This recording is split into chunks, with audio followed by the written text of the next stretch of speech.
तर हाय बघा मैत्रिणींनो, आज आपण बघणार आहोत. मी तुम्हाला दाखवणार आहे बिना टेपची बाही कटिंग कशी करायची. तर मी टेपचा कसला सुद्धा वापर करणार नाही आणि बाही तर कटिंग करणार आहे. तर तुम्ही बघू शकता बघा मी बाही कशी ठेवलेली तयार. बाही अस्तरचं कटिंग करताना तिकडं पाव इंच किंवा अर्धा इंच ठेवायचं आणि इकडं जिथं आपल्याला टिप मारायचं तर टिप केलेली आहे आणि इकडून अर्धा इंच टिक मार करायची. आणि ही बाहीची घडी आहे. तर बाही कटिंग केलेली आपण पेपरवर असतोय तो घडी घालून बाही नेहमी अस्तरवर तशा प्रकारे ठेवायची. किती लांबीची बाही असली तरी बाही अशीच आपल्याला ठेवायची आहे. फुल बाही असो हाफ बाही असो अशीच ठेवायची आणि अशी कट करून हे जर साईडला थोडासा त्याला कापड पुरत नाही ती तर आपण दुसरं जॉईंट कापड जोडू शकतो.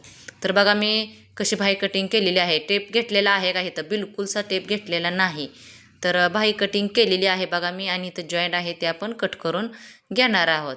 तर हे कट करून घेतलेलं झालं बघा. आणि आता तर फोल्ड केलेली बाही अशी ही करून ठेवायची आणि घडी ते बाहीची जी आपण घडी मारलेली आहे ना ती ह्याची पेपरची त्या ह्याची तर ते असं बरोबर मध्यावर जॉईंट करून ठेवायचं आणि आपल्याला पुढचा कट देऊन घ्यायचा आहे. तर तुम्ही बघू शकता बघा कशी बाही मी स्ट्रिक्टपैकी ठेवलेली आहे आणि त्याचा पुढचा बाहीच्या पुढचा आकार जो आहे तो साईजला आकार तो कट मी दिलेला आहे तिथं. आणि आता तो आपल्याला इथं कट करणार नाही, आपण तो शिवताना तिथं कट करणार आहोत. अस्तर जोडल्यानंतर तो कट करायचा आहे. नंतर लगेचच काय आता जॉईंट ते कट करायचं नाही आकार तो आपण ज्यावेळेस जॉईंट करतो त्यावेळेस कट करा. आणि इथं आहे तो मध्यावर आपण एक कट देणार आहोत. म्हणजे आपल्या लक्षात येतं की मध्यभागी इथं आहे म्हणून अस्तर जोडताना आपल्याला व्यवस्थितपैकी जोडता येतो. समजलं का? तर बघा अशा प्रकारे मी बाही कटिंग केलेली आहे आणि तुम्ही बघू शकता बघा असे एकदम.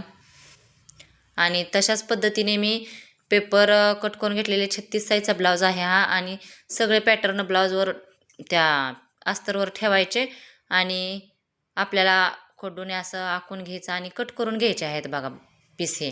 तर बघू शकता तुम्ही कसं वाटतंय कसं नाही. तर मी अशा पद्धतीने कटिंग करत असते बघा ब्लाऊजची. तर तुम्ही कशा पद्धतीने करता कसं नाही मला नक्कीच सांगा. तर मी असं पॅटर्न ठेवून कटिंग करत